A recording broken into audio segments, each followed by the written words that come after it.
আজকে ঘরোয়া কিছু সামান্য উপকরণ দিয়ে খুব সহজেই তন্দুরি চিকেনের রেসিপি শেয়ার করছি। তার জন্য প্রথমেই একটি পাত্রে আমি বেশ পরিমাণে সরষের তেল নিয়ে নিয়েছি আর 2 টেবিল চামচ মতো কাশ্মীরি লঙ্কার গুঁড়ো দিয়ে দিলাম। এবার দুইটি উপকরণ ভালো করে মিশিয়ে নেব।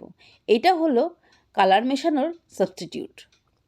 এরপর আমি জল ঝরানো টক দই, আদা রসুন পেঁয়াজ কাঁচা লঙ্কা একসাথে পেস্ট করে নিয়েছি, সেই পেস্টটা দিয়েছি। তারপর দিলাম গরম মশলা গুঁড়ো, হলুদ গুঁড়ো, জিরে গুঁড়ো, ধনে গুঁড়ো সব কিছু আধা চামচ করে দিয়েছি। এরপর কস্তুরি মেথি আর বাইন্ডিংয়ের জন্য ছোট এক বাটি আমি বেসন দিয়ে দিয়েছি। সবগুলো উপকরণ ভালো করে মিশিয়ে চিকেনটা আগে থেকে আমি ভালো করে ধুয়ে জল ঝরিয়ে রেখেছিলাম।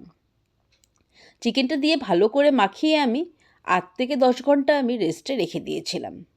এটা কিন্তু যার যেমন সময় সেভাবে রাখলেই হয়। তারপর আমি একটা ফ্রাইং প্যান চাপিয়ে একদম সামান্য পরিমাণে তেল দিয়েছি, কারণ আগেই আমি ম্যারিনেটের সময় অনেকটা তেল দিয়েছিলাম, তাই ছোট 1 চা চামচ তেল দিয়েছিলাম যাতে ফ্রাইং প্যানে লেগে না যায়। তারপর উল্টে পাল্টে পোড়া পোড়া করে ভেজে নিলেই হয়ে গেল তন্দুরি চিকেন। এভাবেই ঘরোয়া উপায়ে বা ঘরোয়া উপকরণ দিয়ে কিন্তু খুব সহজেই হয়ে যায়।